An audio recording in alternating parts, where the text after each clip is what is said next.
Devika's Kitchen Recipes സ്വാഗതം. അപ്പോൾ ഒരു ചെറിയ ബ്രേക്കിന് ശേഷം ഞാൻ ഇന്ന് നല്ല അടിപൊളി ഒരു മീൻ കറിയുടെ വീഡിയോ ആയിട്ടാണ് വന്നിരിക്കുന്നത്.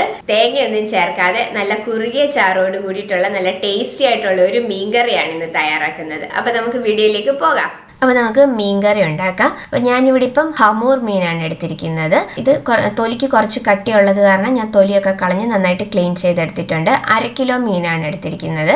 അപ്പോൾ ഈ ഒരു മീൻ കറി വെക്കാനായിട്ട് ഏത് മീൻ വേണമെങ്കിലും എടുക്കാം. ചെറിയ മീനും വലിയ മീനും ഏത് വേണമെങ്കിലും എടുക്കാം. അപ്പോൾ ഈ ഒരു ഹമൂർ മീൻ കൂടുതലും ഗ്രില്ല് ചെയ്യാനായിട്ടും ഫിഷ് ബിരിയാണി ഉണ്ടാക്കാനായിട്ടൊക്കെയാണ് എടുക്കാറുള്ളത്. നല്ല ടേസ്റ്റി ആയിട്ടുള്ള ഒരു മീനാണ്, നല്ല സോഫ്റ്റ് ആയിട്ടുള്ള ഒരു മീനാണ്. അപ്പോൾ നമുക്ക് ഈ മീൻ വെച്ചിട്ട് നല്ല ടേസ്റ്റി ആയിട്ടുള്ള ഒരു മീൻ കറി തയ്യാറാക്കാം. അതിനായിട്ട് ചൂടായ ഒരു മൺചട്ടിയിലേക്ക് ഞാൻ 1 ടേബിൾ സ്പൂൺ വെളിച്ചെണ്ണ ഒഴിച്ചു കൊടുത്തിട്ടുണ്ട്. വെളിച്ചെണ്ണയിൽ തന്നെ തയ്യാറാക്കുന്നതായിരിക്കും കൂടുതൽ ടേസ്റ്റ്. അപ്പോൾ എണ്ണ ഇനിയൊന്ന് ചൂടായി വരട്ടെ. അപ്പോൾ ഇതിലേക്ക് ഞാനിവിടെ ഇപ്പം വെളുത്തുള്ളി ചതച്ചെടുത്തിട്ടുണ്ട്. ഒരു 4 വലിയ അല്ലി വെളുത്തുള്ളി ചതച്ചെടുത്ത് വെച്ചിരിക്കുകയാണ്. പിന്നെ ഞാനിവിടെ ചെറിയുള്ളി എടുത്തിട്ടുണ്ട്.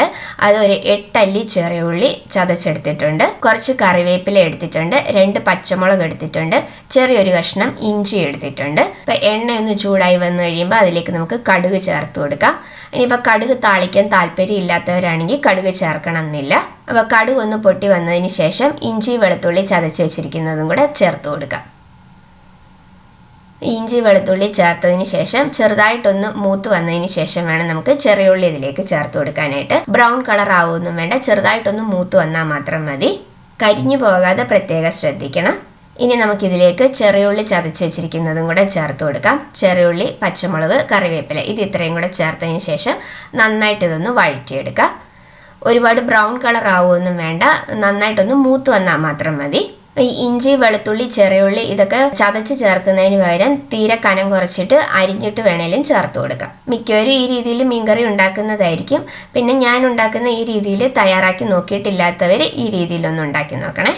ഇഞ്ചി വെളുത്തുള്ളി ചെറിയുള്ളി എല്ലാം ഒന്ന് മൂത്ത് വന്നിട്ടുണ്ട്. ഇനി ഫ്ലെയിം നന്നായിട്ട് കുറച്ച് വെച്ചതിന് ശേഷം നമുക്കിതിലേക്ക് പൊടികളൊക്കെ ചേർത്ത് കൊടുക്കാം. 1/2 ടീസ്പൂൺ മഞ്ഞൾപ്പൊടി ചേർത്ത് കൊടുക്കാം. ഇനി ഞാനിവിടെ കാശ്മീരി ചില്ലിയാണ് ചേർത്ത് കൊടുക്കുന്നത്. 2.5 ടേബിൾ സ്പൂൺ കാശ്മീരി ചില്ലി ചേർത്ത് കൊടുക്കുന്നുണ്ട്. കാശ്മീരി ചില്ലി ആയതുകൊണ്ടാണ് ഞാൻ 2.5 ടേബിൾ സ്പൂൺ ചേർത്ത് കൊടുത്തത്. ഇതിന് പകരം പകുതി എരിവുള്ള മുളക് പൊടിയും പകുതി കാശ്മീരി ചില്ലി ആയിട്ടും ചേർത്ത് കൊടുക്കാം. ഇനി ഞാനിവിടെ 2 ടീസ്പൂൺ മല്ലിപ്പൊടി ചേർത്ത് കൊടുത്തിട്ടുണ്ട്. ഇത് ടീസ്പൂൺ ആണ് ചേർത്തിരിക്കുന്നത്, ടേബിൾ സ്പൂൺ അല്ല. മുളക് പൊടി ടേബിൾ സ്പൂണിലായിരുന്നു ചേർത്തിരുന്നത്, മല്ലിപ്പൊടി 2 ടീസ്പൂൺ ആണ് ചേർത്തിരിക്കുന്നത്. അപ്പോൾ ഇനി ആ പൊടികളുടെ ആ ഒരു പച്ച ടേസ്റ്റ് ഒന്ന് മാറുന്നത് വരെ, ആ പൊടികളൊന്ന് മൂത്ത് വരുന്നത് വരെ ഒന്ന് വഴറ്റിയെടുക്കാം.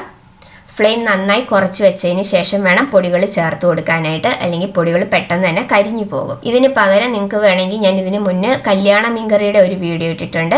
അതിൽ ഈ പൊടികളൊക്കെ കുറച്ച് പുളിവെള്ളത്തിൽ ഒന്ന് കുഴച്ചതിന് ശേഷമാണ് ചേർത്ത് കൊടുത്തിരിക്കുന്നത്. അപ്പോൾ ആ രീതിയിൽ വേണമെങ്കിൽ അങ്ങനെയും ചേർത്ത് കൊടുക്കുക. അതാകുമ്പോൾ പൊടികൾ പെട്ടെന്ന് കരിഞ്ഞു പോകും എന്നുള്ളൊരു പേടി വേണ്ട. അപ്പോൾ നിങ്ങൾക്ക് വീഡിയോസൊക്കെ ഇഷ്ടമാവുന്നുണ്ടെങ്കിൽ ഒന്ന് ലൈക്ക് ചെയ്യാനായിട്ട് മറക്കല്ലേ. ഇപ്പോൾ പൊടികളൊക്കെ നന്നായിട്ടൊന്ന് മൂത്ത് വന്നിട്ടുണ്ട്. അപ്പോൾ ഇനി ഞാനിതിലേക്ക് ഒരു തക്കാളി അരച്ചതും കൂടെ ചേർത്ത് കൊടുക്കുകയാണ്. ചെറിയൊരു തക്കാളി അരച്ചതാണിത്, അതും കൂടെ ഇതിലേക്ക് ചേർത്ത് കൊടുക്കുക. ഇത് ഓപ്ഷനിലാണ്, തക്കാളി ചേർക്കാൻ താല്പര്യം ഇല്ലാത്തവർ ചേർക്കണം എന്നില്ല. പക്ഷേ ഈ രീതിയിൽ ഒരു തവണ ഒന്ന് ഉണ്ടാക്കി നോക്കണം. നല്ല ടേസ്റ്റാണ്, നല്ല കുറുകിയ ചാറിൽ നല്ല ടേസ്റ്റി ആയിട്ടുള്ള ഒരു മീൻ കറിയാണിത്. അപ്പോൾ തക്കാളി അരച്ചതും കൂടെ ചേർത്ത് കൊടുത്ത് നന്നായിട്ടെല്ലാം ഒന്ന് വഴറ്റിയെടുക്കുക. ഇനി ഞാനിതിലേക്ക് പുളിയാണ് ചേർത്ത് കൊടുക്കുന്നത്. കുടംപുളിയാണ് എടുത്തിരിക്കുന്നത്. 2 കഷ്ണം കുടംപുളി എടുത്തിട്ടുണ്ട്. കുറച്ച് ചൂടുവെള്ളത്തിൽ 1/2 മണിക്കൂർ കുതിർത്ത് വെച്ചിരിക്കുന്നതാണ്, അതും കൂടി ഇതിലേക്ക് ചേർത്ത് കൊടുക്കാം. 1/2 കപ്പ് വെള്ളമാണ് ഞാൻ കുടംപുളി കുതിർക്കാനായിട്ട് എടുത്തിരുന്നത്. അപ്പോൾ അതും കൂടെ ചേർത്ത് നന്നായിട്ടെല്ലാം ഒന്ന് മിക്സ് ചെയ്തെടുക്കാം. അപ്പോൾ ഒരു ചെറിയ തക്കാളിയും കൂടെ അരച്ച് ചേർത്തത് കാരണമാണ് ഞാൻ 2 കഷ്ണം കുടംപുളി ചേർത്തത്. പിന്നെ ഓരോരുത്തരുടെയും പുളിയുടെ അനുസരിച്ച് പുളിയുടെ എണ്ണത്തിലൊക്കെ വ്യത്യാസങ്ങൾ വരുത്തണം. അപ്പോൾ അതും കൂടെ ചേർത്ത് നന്നായിട്ടെല്ലാം ഒന്ന് മിക്സ് ചെയ്തെടുക്കാം. ഇനി നമുക്ക് ഗ്രേവിക്ക് ആവശ്യത്തിന് കുറച്ച് വെള്ളവും കൂടെ ഇതിലേക്ക് ചേർത്ത് കൊടുക്കണം. ഇത് നന്നായിട്ടെല്ലാം ഒന്ന് മിക്സ് ചെയ്തെടുത്തിട്ടുണ്ട്. ഇനി നമുക്ക് വെള്ളം ചേർത്ത് കൊടുക്കാം. ഇതിപ്പോൾ 250 ml കപ്പിന് ആണ് ഞാൻ ഈ വെള്ളം എടുത്തിരിക്കുന്നത്. അതിപ്പോൾ 1 കപ്പ് വെള്ളം ആ മിക്സിയുടെ ജാറിൽ ഒന്ന് ഒഴിച്ചു കൊടുത്തിട്ട് ഇതിലേക്ക് ചേർത്ത് കൊടുക്കാം. ഇനി ഞാൻ 1 കപ്പ് വെള്ളവും കൂടെ ചേർത്ത് കൊടുക്കുന്നുണ്ട്. അപ്പം 2 കപ്പ് വെള്ളം ഇപ്പം ചേർത്തിട്ടുണ്ട്. പിന്നെ 1/2 കപ്പ് വെള്ളം നമ്മൾ പുളി കുതിർത്ത് വെച്ചിരുന്നതിൻ്റെയും ചേർത്തിട്ടുണ്ട്. അങ്ങനെ മൊത്തത്തിൽ 2.5 കപ്പ് വെള്ളമാണ് ഇതിലേക്ക് ചേർത്തിരിക്കുന്നത്. അപ്പോൾ വെള്ളം ഒരുപാട് കൂടി പോകാതെ ശ്രദ്ധിക്കണം. മീൻ ജസ്റ്റ് കവർ ചെയ്ത് കിടക്കുന്ന രീതിയിൽ മാത്രമേ വെള്ളം ചേർത്ത് കൊടുക്കാവുള്ളൂ. വെള്ളം കൂടിപ്പോയി കഴിഞ്ഞാൽ മീൻകറിക്ക് ഒരു ടേസ്റ്റ് ഉണ്ടാവില്ല. അപ്പോൾ ഇനി ഈ ഗ്രേവി നന്നായിട്ടൊന്ന് തിളച്ച് വരട്ടെ. നന്നായിട്ട് തിളച്ച് വന്നതിന് ശേഷം വേണം നമുക്ക് കഷ്ണങ്ങൾ ചേർത്ത് കൊടുക്കാനായിട്ട്. ഇപ്പോൾ നമ്മുടെ ഗ്രേവി നന്നായിട്ടൊന്ന് തിളച്ച് വന്നിട്ടുണ്ട്. ഇനി ഇതിലേക്ക് 1/4 ടീസ്പൂൺ ഉലുവാപ്പൊടി ചേർത്ത് കൊടുക്കാം. വറുത്ത് പൊടിച്ചിട്ടുള്ള ഉലുവാപ്പൊടിയാണ്. അത് 1/4 ടീസ്പൂൺ ചേർത്ത് കൊടുത്ത് നന്നായിട്ടൊന്ന് മിക്സ് ചെയ്തെടുക്കാം. ഇനി മീൻകറിക്ക് ആവശ്യത്തിനുള്ള ഉപ്പും കൂടെ ഇതിലേക്ക് ചേർത്ത് കൊടുക്കാം. ഇനി നമ്മൾ ക്ലീൻ ചെയ്ത് വെച്ചിരിക്കുന്ന മീനിൻ്റെ കഷ്ണങ്ങൾ ഇതിലേക്ക് ചേർത്ത് കൊടുക്കാം. അപ്പോൾ ഇതാ കണ്ടില്ലേ, ഇതേപോലെ മീൻ ജസ്റ്റ് കവർ ചെയ്ത് കിടക്കത്തക്ക രീതിയിൽ വേണം വെള്ളം ഒഴിക്കാനായിട്ട്. അപ്പോൾ ഇതിനി നമുക്ക് അടച്ചു വെച്ചൊന്ന് കുക്ക് ചെയ്യാം. ഇത് പെട്ടെന്ന് തന്നെ വേവുന്ന മീനാണ്. ഒരു 10-15 മിനിറ്റ് കൊണ്ട് തന്നെ നമ്മുടെ മീൻ കറി തയ്യാറാവും. ഇടയ്ക്ക് തുറന്നിട്ട് ചട്ടി ഒന്ന് ചുറ്റി കൊടുക്കണം. തവിയിട്ട് ഒരുപാട് ഇളക്കി കഴിഞ്ഞാൽ മീൻ ഉടഞ്ഞു പോകും.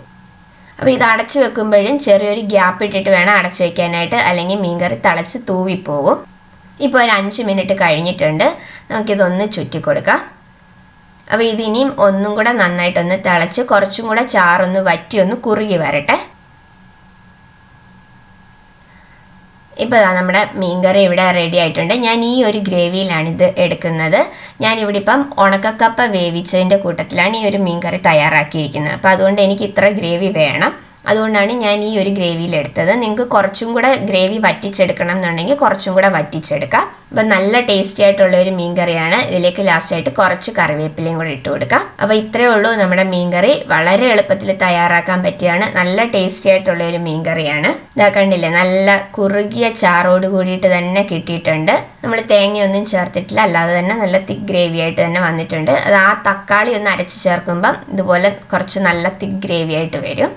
അപ്പോൾ എല്ലാവരും ഈ രീതിയിലൊന്ന് തയ്യാറാക്കി നോക്കണം. മിക്കവർക്കും അറിയാവുന്നതായിരിക്കും, എങ്കിലും ഈ രീതിയിൽ മീൻകറി തയ്യാറാക്കി നോക്കിയിട്ടില്ലാത്തവർ ഈ രീതിയിലൊന്ന് തയ്യാറാക്കി നോക്കണം. ഈ ഒരു മീൻകറി നമ്മൾ ഇന്ന് ഉണ്ടാക്കി വെച്ചിട്ട് നാളെ എടുക്കുമ്പം കുറച്ചുകൂടെ നല്ല ടേസ്റ്റ് ആയിരിക്കും. ഈ ഒരു മീൻകറി കപ്പയുടെയും ചോറിൻ്റെയും ചപ്പാത്തിയുടെയും ഒക്കെ കൂട്ടത്തിൽ നല്ല ടേസ്റ്റാണ്. ഞാൻ വേറെ കുറേ മീൻകറിയുടെ റെസിപ്പീസ് ഇട്ടിട്ടുണ്ട്. അതിൻ്റെ പ്ലേലിസ്റ്റ് ലിങ്ക് ഡിസ്ക്രിപ്ഷനിൽ കൊടുത്തേക്കാം. അപ്പോൾ ഈ രീതിയിൽ മീൻകറി ഉണ്ടാക്കിയിട്ടില്ലാത്തവർ ഇതുപോലെ തയ്യാറാക്കി നോക്കിയിട്ട് നിങ്ങളുടെ ഫീഡ്ബാക്സ് ഒക്കെ എനിക്ക് കമൻസിലൂടെ അറിയിക്കണം. വീഡിയോ ഇഷ്ടമായിട്ടുണ്ടെങ്കിൽ ലൈക്ക് ചെയ്യാനും ഷെയർ ചെയ്യാനും സബ്സ്ക്രൈബ് ചെയ്യാനും മറക്കരുത്. അപ്പോൾ അടുത്ത വീഡിയോയിൽ വേറൊരു നല്ല റെസിപ്പി ആയിട്ട് കാണാം. താങ്ക്